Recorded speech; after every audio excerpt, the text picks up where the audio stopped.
For the Americans in South Vietnam, 1966 was to be a year of dramatic expansion. U.S. forces were planned to double to just under 430,000 men.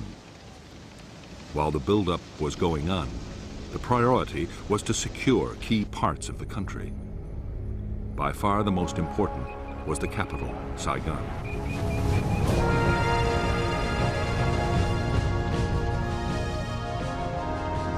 Saigon was a teeming city of 2 million people. It was the seat of the South Vietnamese government and the location of South Vietnamese and American military headquarters. Above all, Saigon was the symbol of the South's independence from the Communist North.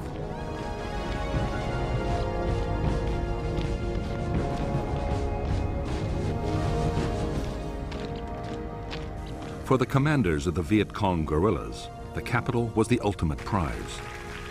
The tens of thousands of Viet Cong based within 50 miles of Saigon were already drawing a noose tight around the city. Powerful guerrilla units were pushing right up to Saigon's doorstep.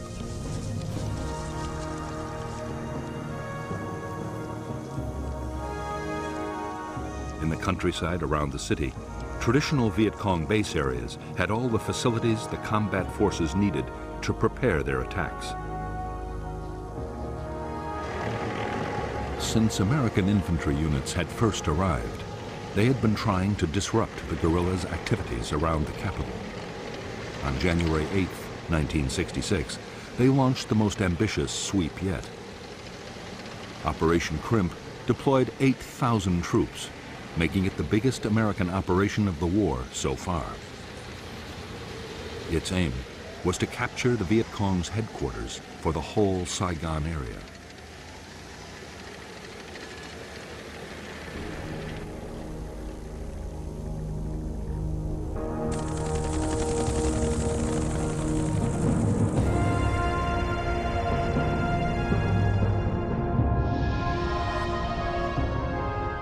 The Viet Cong headquarters for Saigon was believed to be somewhere in the Cu Chi district, the communist stronghold barely 20 miles from the capital.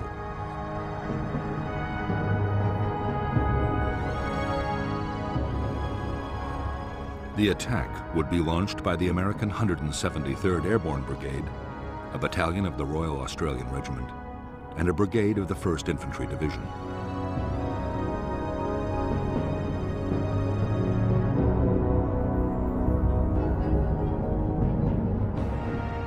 North of Cu Chi town was the disused Phil Hall rubber plantation and the forested area the Americans called the Hobo Woods.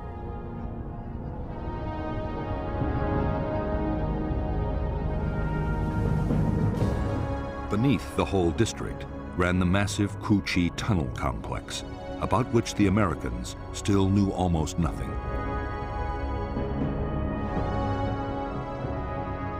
In the tunnels were the Viet Cong's Cu Chi military headquarters,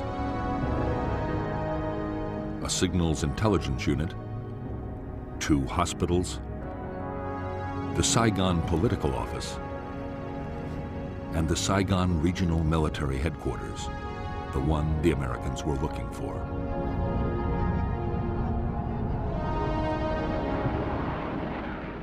As with every American search and destroy sweep, Operation Crimp began with massive airstrikes and artillery bombardments.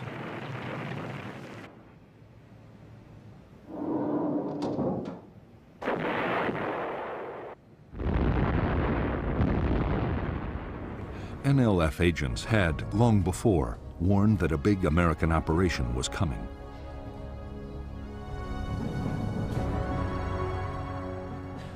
Guerrilla commanders had already moved several thousand troops out of the Cu Chi area. Only 1,000 local guerrillas were left behind, mostly inexperienced teenagers. But with the tunnels to fight from, they were confident they could inflict serious casualties on the Americans.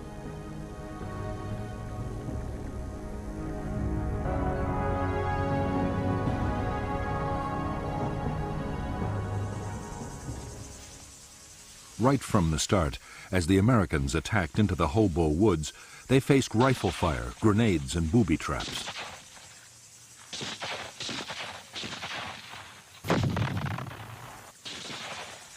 NLF snipers opened up from hidden firing positions and within seconds vanished back into their tunnels. The Americans hardly ever saw the enemy who was firing at them.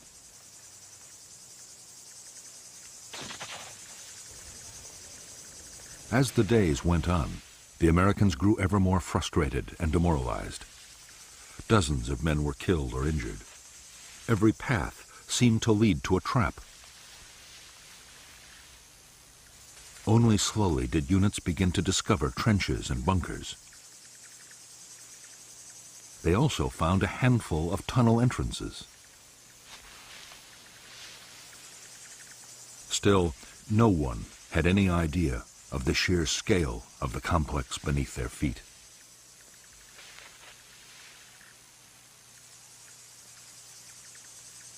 Although the Cu Chi guerrillas had suffered casualties, they had achieved their main objective. The tunnel complex and headquarters had survived virtually intact, as had the whole Viet Cong organization in the area.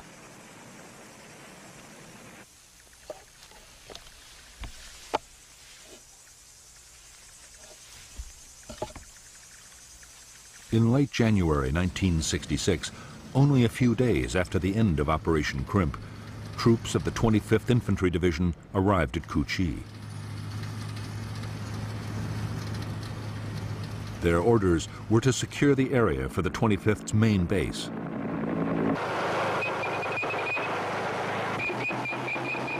The Americans succeeded in pushing out a perimeter using every ounce of firepower they could muster.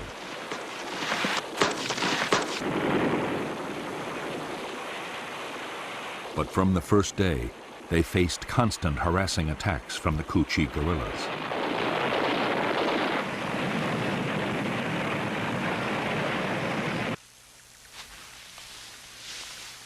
For months, the 25th Infantry Division was plagued by mysterious gun and grenade incidents inside its camp. Slowly, to the horror of the Americans, it was discovered they came from tunnels dug under the base itself.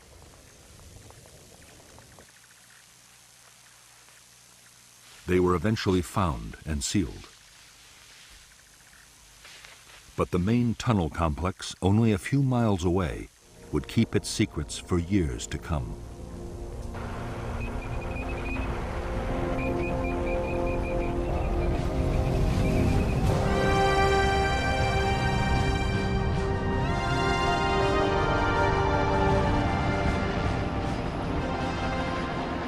In February 1966, the American 1st Infantry Division mounted 4 big search and destroy operations just north of Saigon.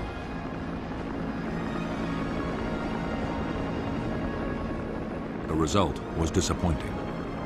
There were clashes with units from 2 Viet Cong regiments, but there were no major battles.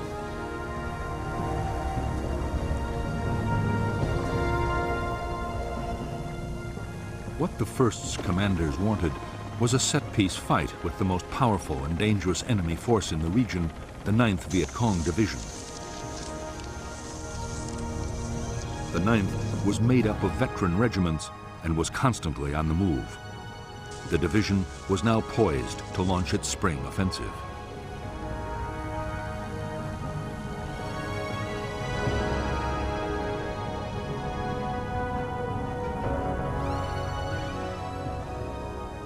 The communist leadership had ordered the Viet Cong to avoid head-on clashes with the Americans unless the odds were very favorable.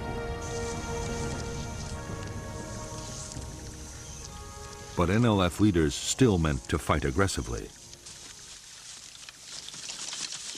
General Tan, the energetic commander of the NLF, strongly believed that the soldier was more important than his weapons. Tan was certain that what the troops of the 9th lacked in hardware, they would make up for in revolutionary zeal.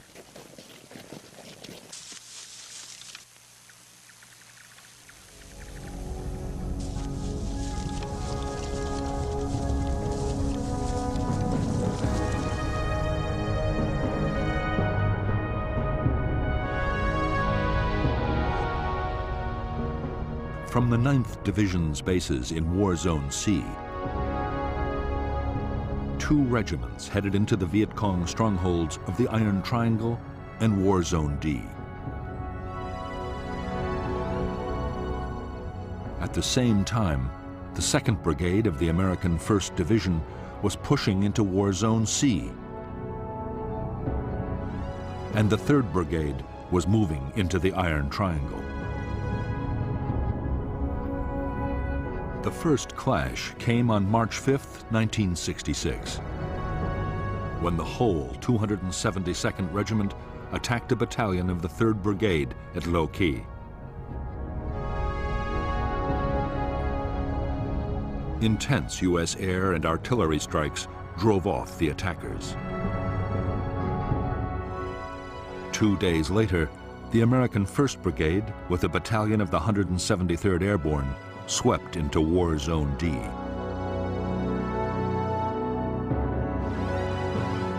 An entire Viet Cong regiment attacked the airborne's positions. Again, devastating U.S. artillery fire turned back the assault.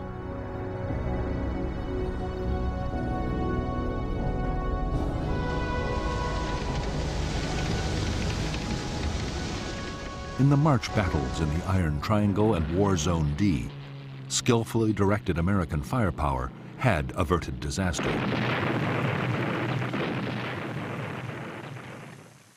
Hundreds of Viet Cong had been killed by artillery and airstrikes. However, to the intense frustration of U.S. commanders, after the fights, the Viet Cong regiments had simply melted away.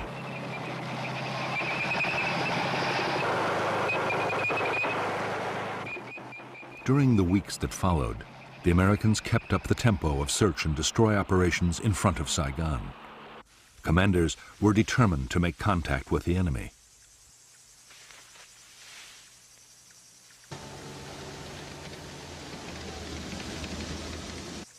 In late April, they launched a major operation into War Zone C to try and find the Viet Cong 9th Division.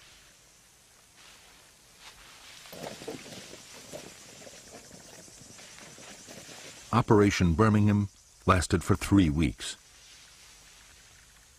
More than 5,000 American troops of the 1st Infantry Division took part. They were backed by huge numbers of helicopters and armored vehicles.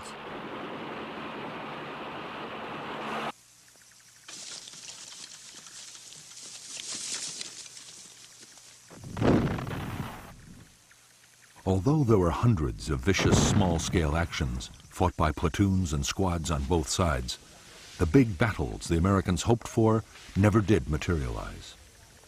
In 3 weeks, only 100 Viet Cong were killed.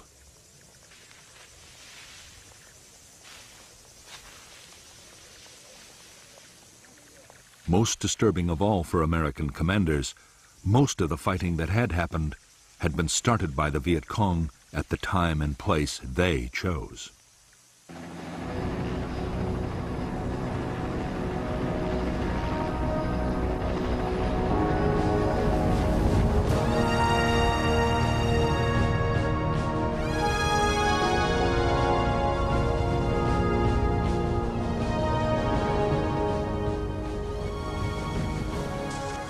From the start, the Vietnamese had followed the 7 principles of guerrilla warfare laid down by the Chinese leader Mao Zedong.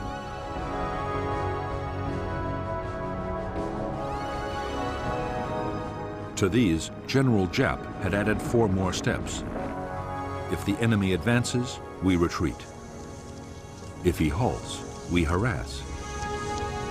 If he avoids battle, we attack. If he retreats, we follow.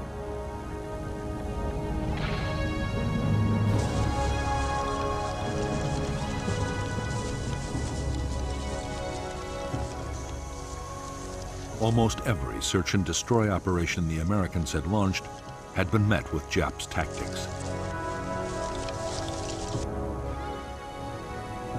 The places the Americans were most likely to land their helicopters were set up for ambushes.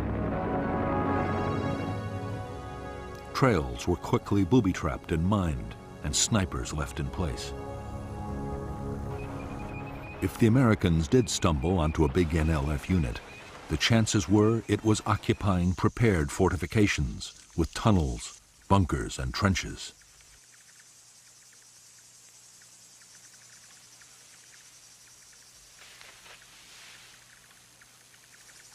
It was when the Americans set up a defensive perimeter for the night or created artillery fire bases, as they did during every operation, that the Viet Cong would attack in strength.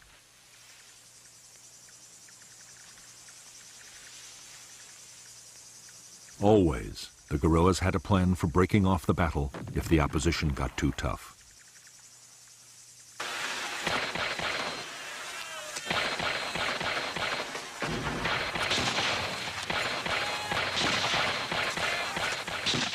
At first, American tactics had been totally unsuited to dealing with a skilled guerrilla enemy. With hard-won experience, that was changing. Commanders learned that helicopter landings had to be fast and aggressive.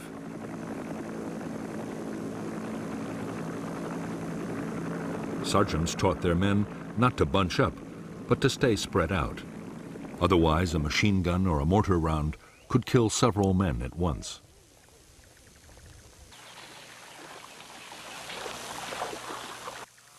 When camp was made, perimeter defenses had to be strong, with clear fields of fire all around. Above all, American soldiers learned they had to be vigilant at all times.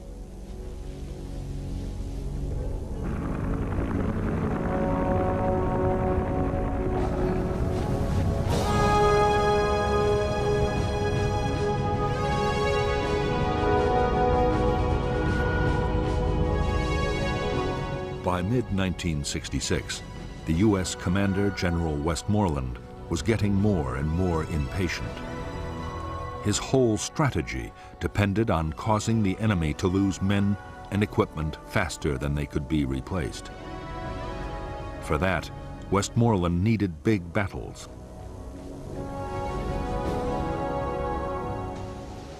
He ordered the 1st Division to make more substantial contact with the Viet Cong. Most of the battles that did happen were started not by the Americans, but by the NLF 9th Division.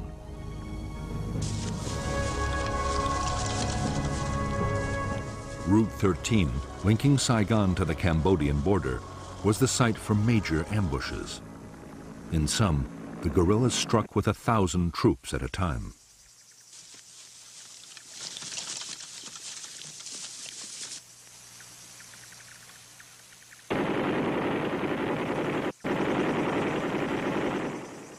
In one attack after another on Route 13, U.S. tanks and armored vehicles were destroyed.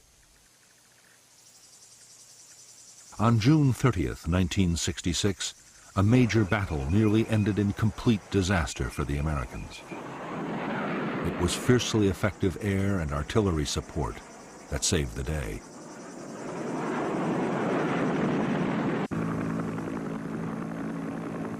Soon after the battles, the whole NLF 9th Division moved back into its most impenetrable base areas.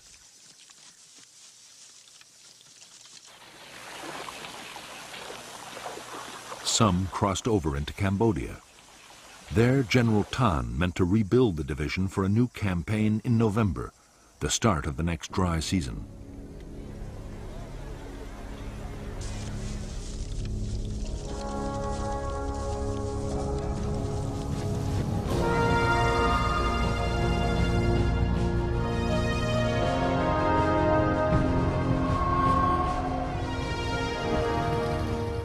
In the past year, the strength of the North Vietnamese regular army inside the South had risen to upwards of 60,000 men. Of these, 10,000 were concentrated in the remote Central Highlands.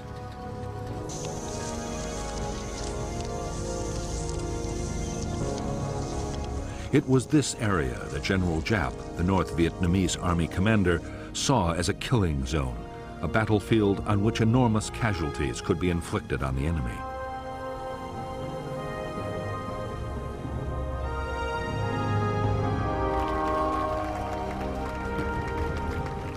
Giap believed that the forests and mountains of the Central Highlands were especially well suited to big military operations.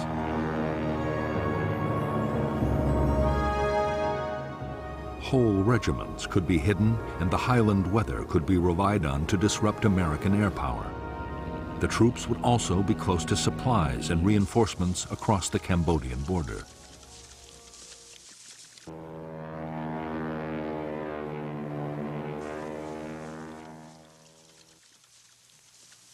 As fighting units, the NVA were tough, well-disciplined, and well-trained. For months, they had been constantly on the offensive. Their main target was the South Vietnamese Army, but isolated American Special Forces camps were also hit.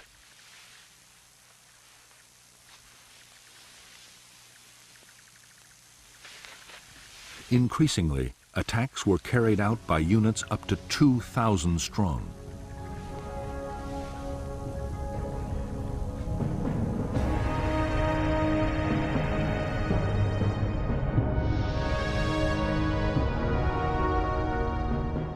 The North Vietnamese Army units in the Central Highlands of Vietnam were part of a strategy meant to keep the Americans off balance.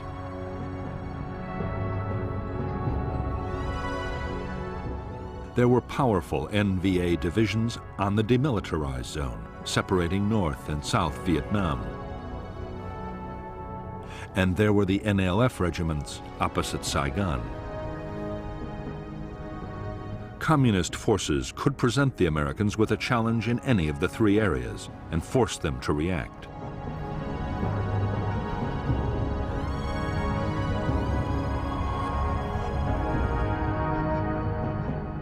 By the middle of 1966, North Vietnamese units crossing the demilitarized zone had successfully drawn the U.S. Marines north.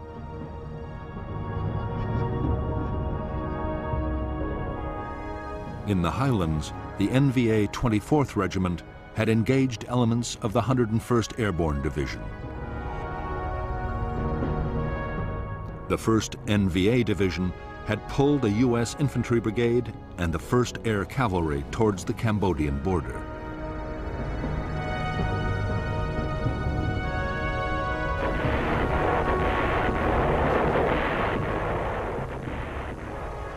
The Americans in the Central Highlands did succeed in inflicting thousands of casualties on the North Vietnamese Army. But in some of the most arduous fighting country in Vietnam, the Americans found it impossible to trap large enemy units.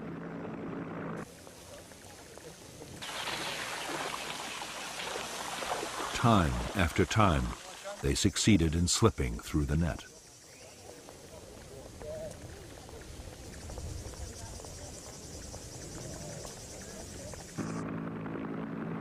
Although the American military were killing 5 North Vietnamese soldiers for every one of their own losses, Northern commanders were still confident. General Giap was sure that his forces could stay on the offensive and take heavy casualties as long as there were no dramatic defeats. The manpower potential of North Vietnam had barely been tapped.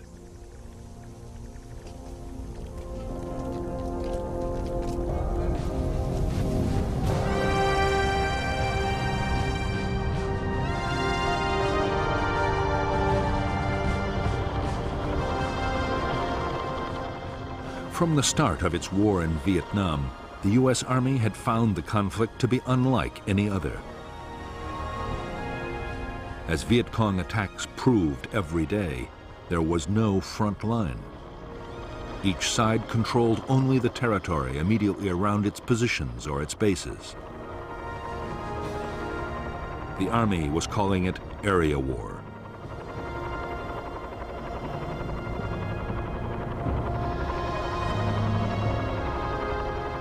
Area war meant that the roads linking U.S. bases to other units and to their supply depots were never completely secure. Viet Cong's strategy was to try and isolate American forces and to pin down large numbers of U.S. troops on base and road defense. That way, there would be fewer men available for offensive operations.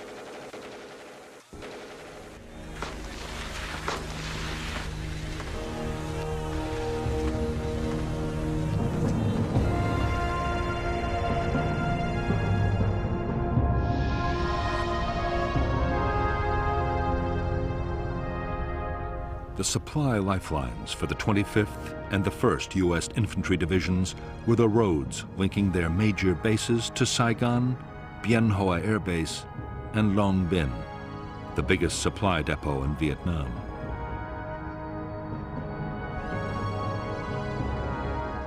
The roads were constantly patrolled by armored vehicles and aircraft.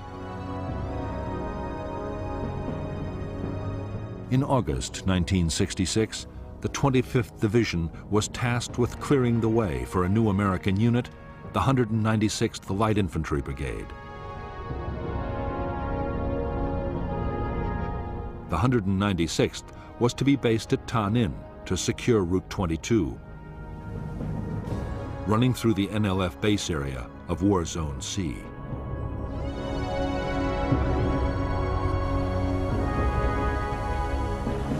By October 1966, the NLF 9th Division had almost recovered from the battles of the previous July. Its losses in men and equipment had been replaced by supplies and reinforcements sent down the Ho Chi Minh Trail from North Vietnam.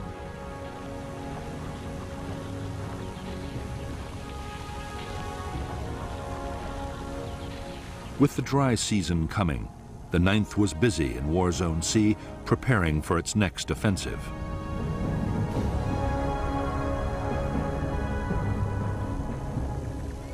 The renewed activity of the 9th Division did not pass unnoticed by the Americans. Special Forces units mounted an intense reconnaissance effort deep inside Viet Cong territory. The reports they brought back seemed to show that the 9th's next target might be the Special Forces' own base camp, northeast of Tay Ninh City.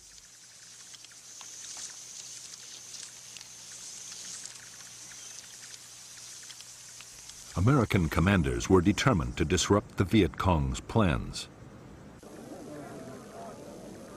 The 196th Brigade was ordered to mount aggressive search and destroy sweeps near the Special Forces camp area. The sweeps, starting on September 14, 1966, were codenamed Operation Attleboro.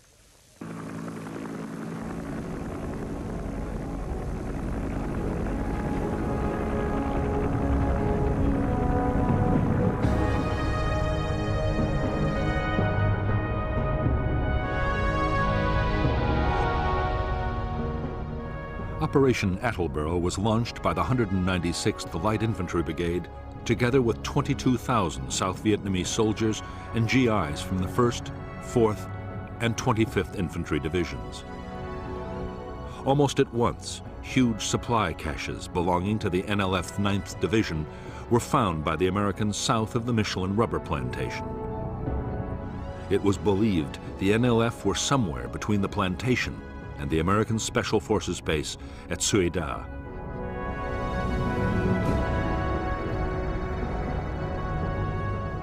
While one battalion made a helicopter landing, the other battalions pushed towards it on foot. When the landing zone was ambushed, both sides sent thousands of reinforcements rushing to the area.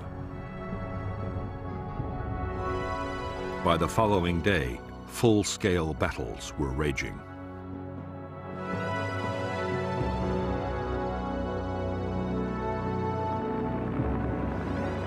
In the first days of Operation Attleboro, almost every fresh American unit sent in was ambushed.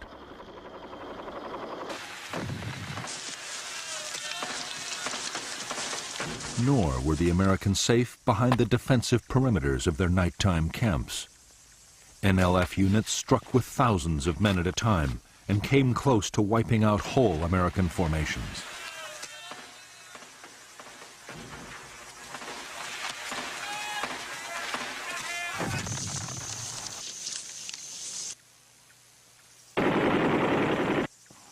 It was intense air and artillery support that, in the end, as in so many battles, saved the Americans from disaster.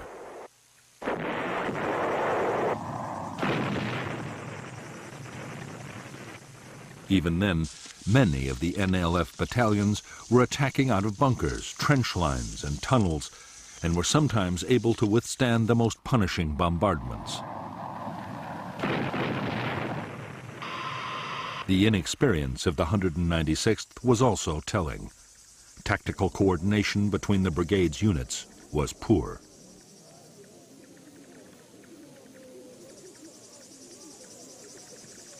Although the situation was desperate, American commanders in Saigon also saw a major opportunity. Attleboro might be a chance to fight the kind of big battle they had been looking for.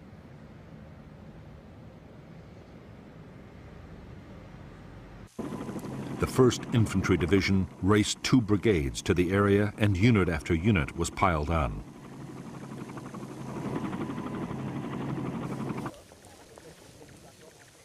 The 11th Armored Cavalry Regiment, only just arrived in Vietnam, was also thrown into the battle. Within days, there were 22,000 American troops in the Attleboro area.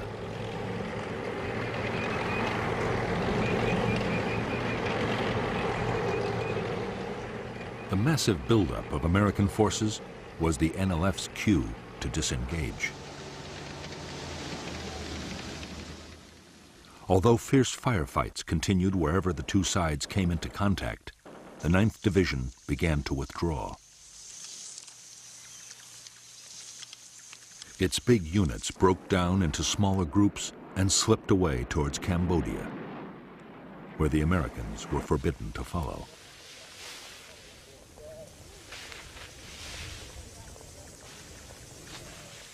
In Operation Attleboro, the Americans had failed to destroy the 9th Division in an all-out battle. On the other hand, in 6 weeks, more than 1,000 NLF had been killed, for the loss of 155 American dead and fewer than 800 wounded.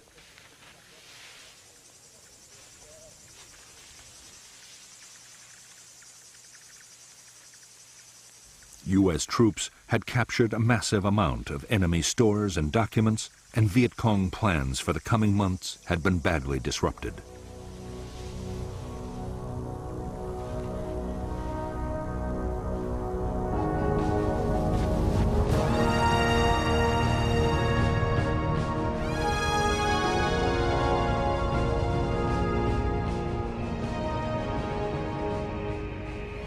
By the end of 1966, American forces in Vietnam had grown to 385,000 men, plus another 60,000 sailors off Vietnam shores.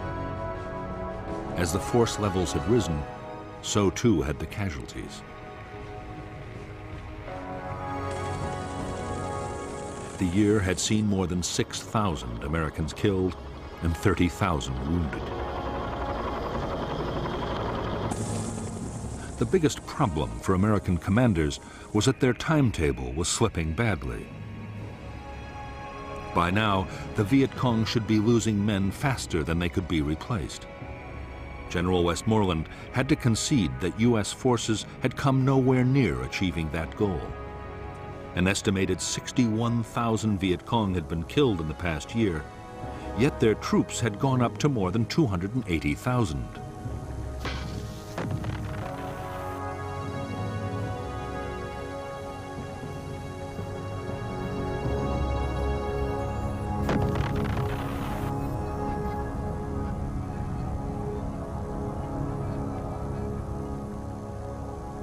Part of the problem was that the American bombing campaign against North Vietnam and its supply routes to the south was still failing.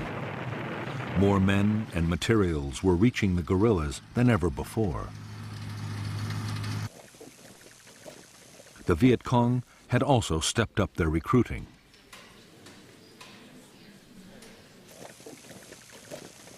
There was one cause for optimism on the American side. Operation Attleboro had seemed to show the Viet Cong would fight if their base areas were threatened.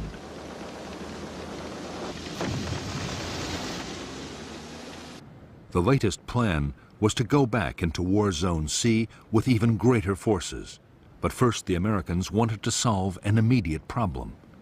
The districts just in front of Saigon, the Iron Triangle and Cu Chi, were still major Viet Cong strongholds.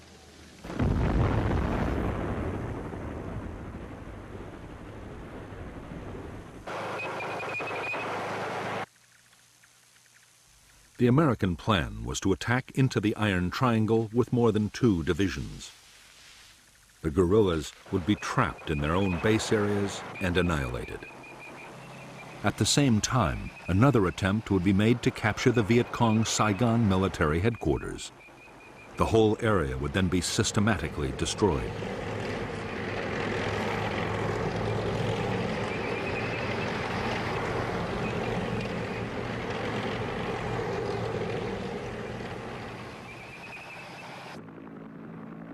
Before the attack, American aircraft dropped 20,000 leaflets telling the population to leave at once.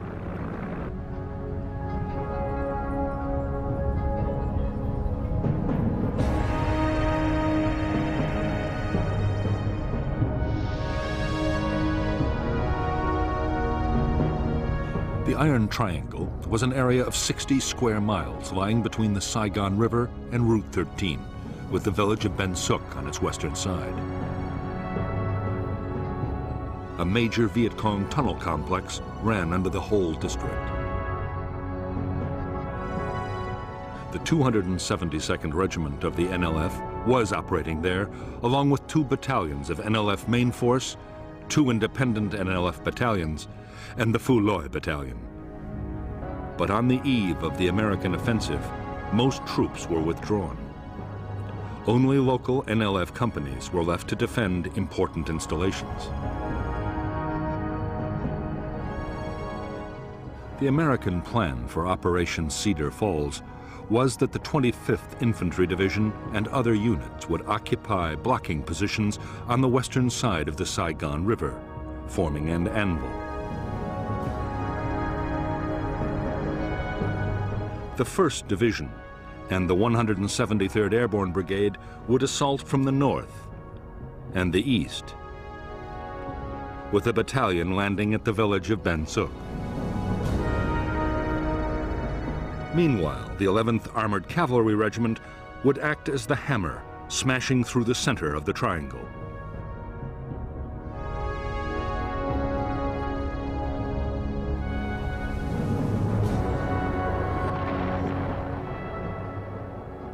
Operation Cedar Falls opened with 4 days of attacks by B-52 bombers. Artillery and airstrikes followed, and a wall of fire was laid down to cut off the NLF's retreat.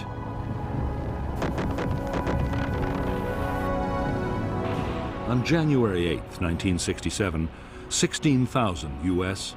and 14,000 South Vietnamese Army troops moved out of their bases in fleets of helicopters, armored personnel carriers, trucks, and boats.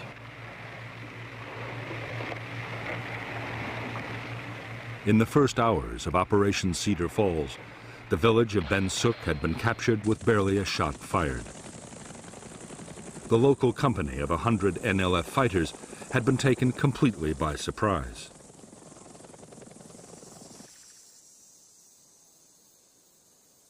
As the village's 6,000 inhabitants were rounded up for interrogation, bulldozers began to level every building in sight.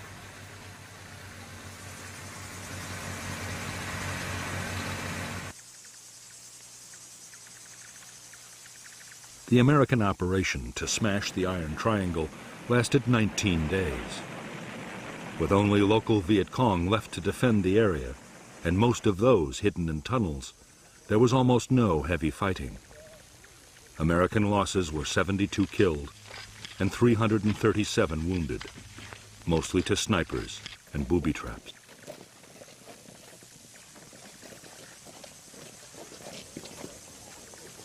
In Ben Suc and in the Tan Dien forest, the Americans uncovered dozens of tunnel entrances. By now, they were better prepared. Specialists, known as tunnel rats, had trained to go down tunnels and explore.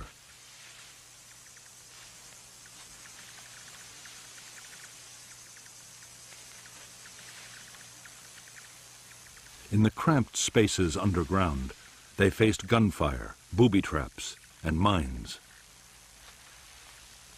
The problem was, there were only a handful of tunnel rats, and the complexes were enormous. Whenever tunnels were found, the Americans made determined efforts to destroy them. Demolition charges, explosive gas, and flooding were all tried. Riot control agents were pumped in to try and force the Viet Cong to come out.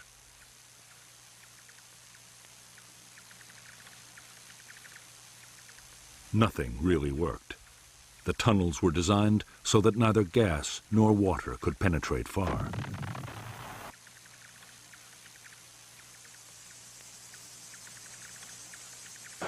The Americans had discovered only a small number of the Viet Cong installations hidden in the Iron Triangle.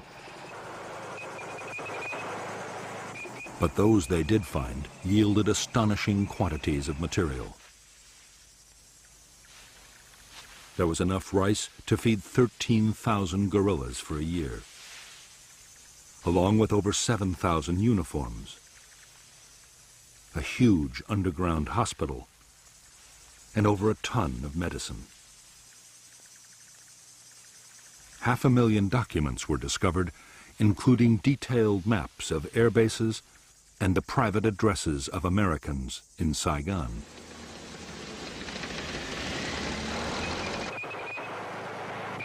Some U.S. commanders immediately hailed Cedar Falls as a major success. Westmoreland was much more cautious. The main NLF military headquarters had not been found.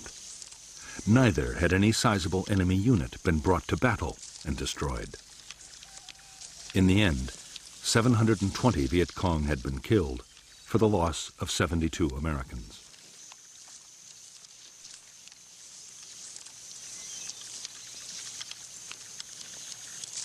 One aim of Operation Cedar Falls was achieved. The Iron Triangle was completely and utterly destroyed. After its inhabitants were moved out to refugee camps, the district was turned into an uninhabitable wasteland. Huge Rome plows cut 20-foot-wide avenues crisscrossing the forest to make any movement instantly visible from the air. These massive machines could plow the tallest trees into the ground. 60 square miles of forest near Saigon were plowed under in the Iron Triangle. Afterwards, Operation Ranch Hand aircraft sprayed lethal defoliants to destroy the jungle cover and make it impossible to grow crops.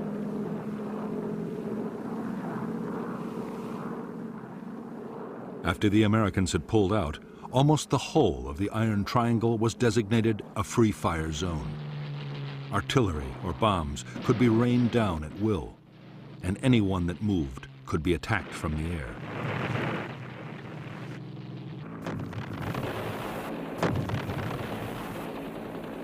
Yet to the astonishment of the Americans, within weeks of Operation Cedar Falls, the Viet Cong were active again in the Iron Triangle.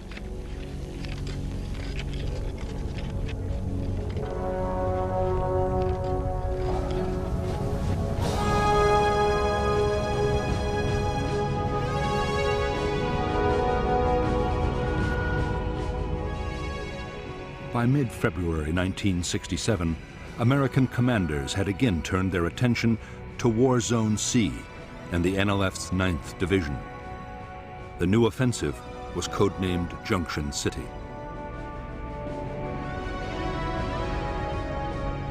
Westmoreland had ordered his commanders to think big, and they had planned the most ambitious search and destroy operation of the war so far.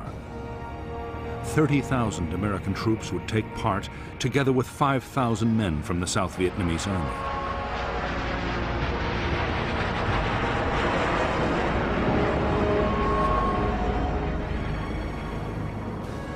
The main targets of Operation Junction City were the Viet Cong's biggest base areas and their main military headquarters for South Vietnam. This was known as the Central Office for South Vietnam, or CAS Vinh. However, CAS Vinh never existed as a place. In reality, the military and political leadership of the Viet Cong were always mobile.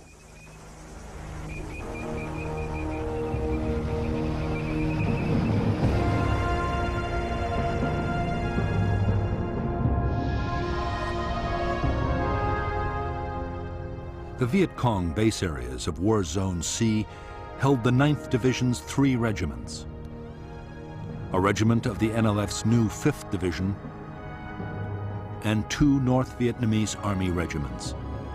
Altogether, more than 10,000 troops. There were also thousands more local Viet Cong scattered throughout the region.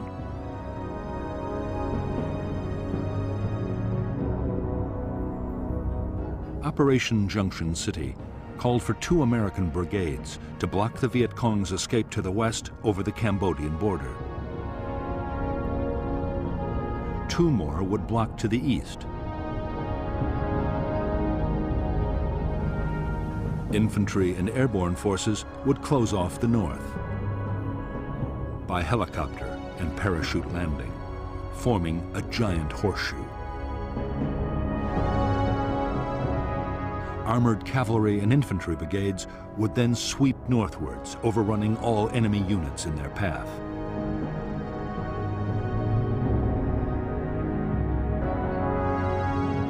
In the second phase of Junction City, a series of special forces camps would be built, along with a bridge over the Saigon River, and operations would shift to the east.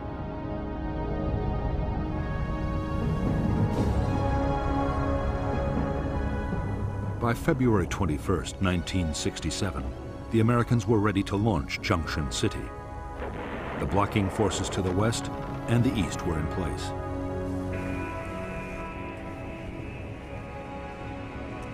All that remained was to insert the northern force.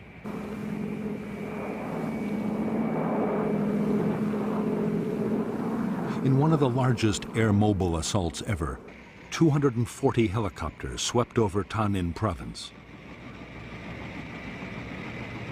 Fighter bombers and helicopter gunships hammered the landing zones.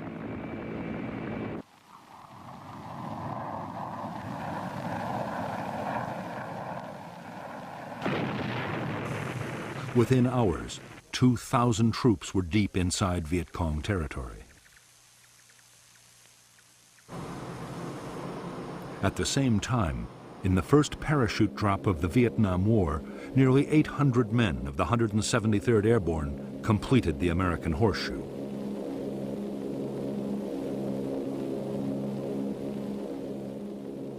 The day after the massed air-mobile landings, infantry and mechanized units began pushing north into the Horseshoe.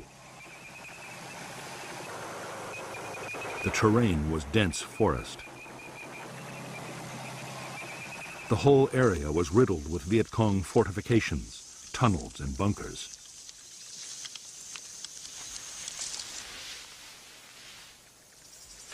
Although there were scattered firefights, and the Americans lost men to snipers and booby traps, there were few big actions.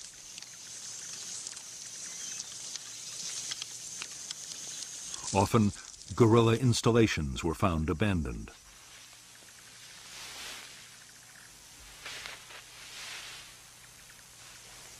The battles that did happen were started by the Viet Cong. Powerful units twice attacked elements of the 1st Infantry Division at Prek Lok.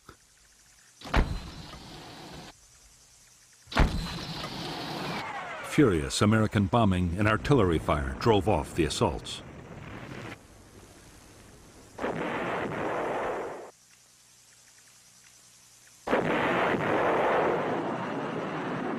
Because the Viet Cong had begun the battles, they were also able to break off the fight whenever they chose. Nor were the American blocking forces able to trap them and make them fight. The dense vegetation meant the guerrilla battalions could break down into platoons and filter through American lines. By now, the Viet Cong military leadership the Americans were searching for had also slipped away, across the border into neutral Cambodia.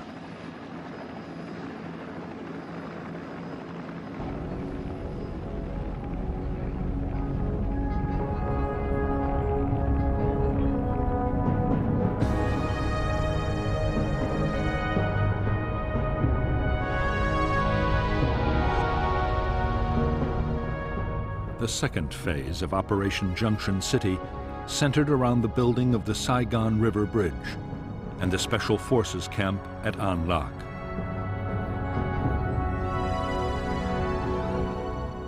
Convoys of trucks shuttled up and down Route 13 with building materials. For defense, artillery fire bases, including Fire Support Base 20, were scattered along the road. Firebase Gold and Landing Zone George were created for search and destroy sweeps.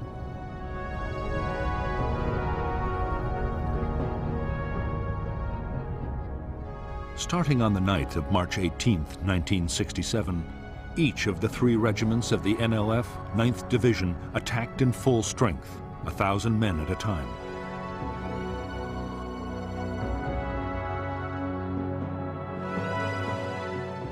Each attack was driven off by overwhelming American air and artillery fire.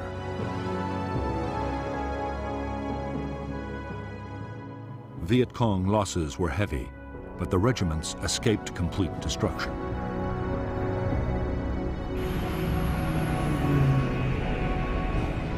Operation Junction City lasted 72 days. By its end in May 1967, this operation, coupled with the Cedar Falls offensive, had cost 282 American lives and 1,500 wounded. Nearly 3,000 Viet Cong had been killed. Guerrilla bases had also been overrun and installations destroyed. American troops had captured large quantities of stores, equipment, and weapons.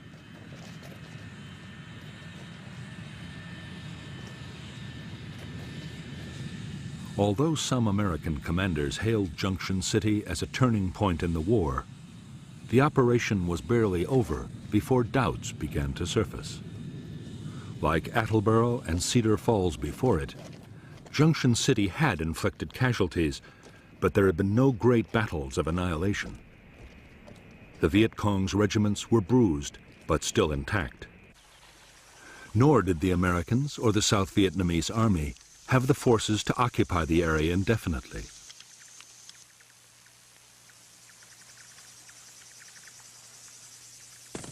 As soon as they had gone, the Viet Cong regiments returned to rebuild their base areas and reclaim War Zone C.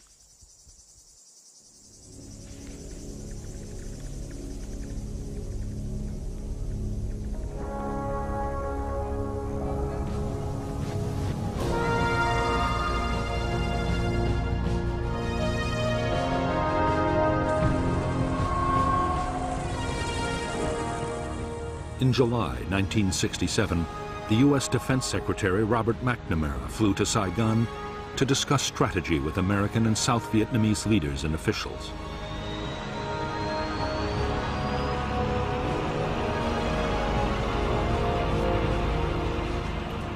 By now, the Viet Cong's big units were supposed to be smashed. Instead, Viet Cong numbers were still growing, and there was no sign the enemy was about to give up the fight.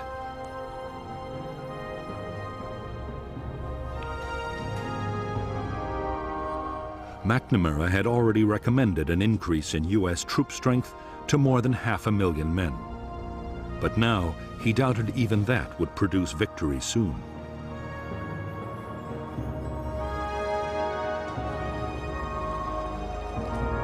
Back in Washington, McNamara advised President Johnson to plan for a long war in Vietnam. There should be less emphasis on battlefield victories. More attention should be paid to long-term measures, like helping the South Vietnamese government win control of the villages.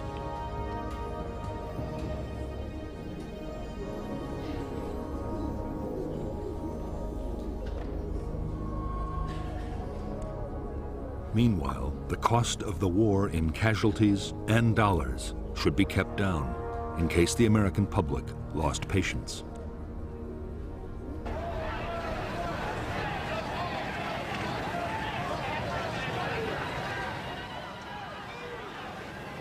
In the summer of 1967, just as the Americans resigned themselves to a long war, the Vietnamese communists changed their strategy. For 2 years, the Viet Cong had been patient, content to inflict casualties and keep on fighting.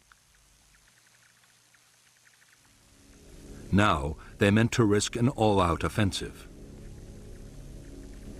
In 1968, they planned to leave their tunnels and bunkers and win the war in open battle.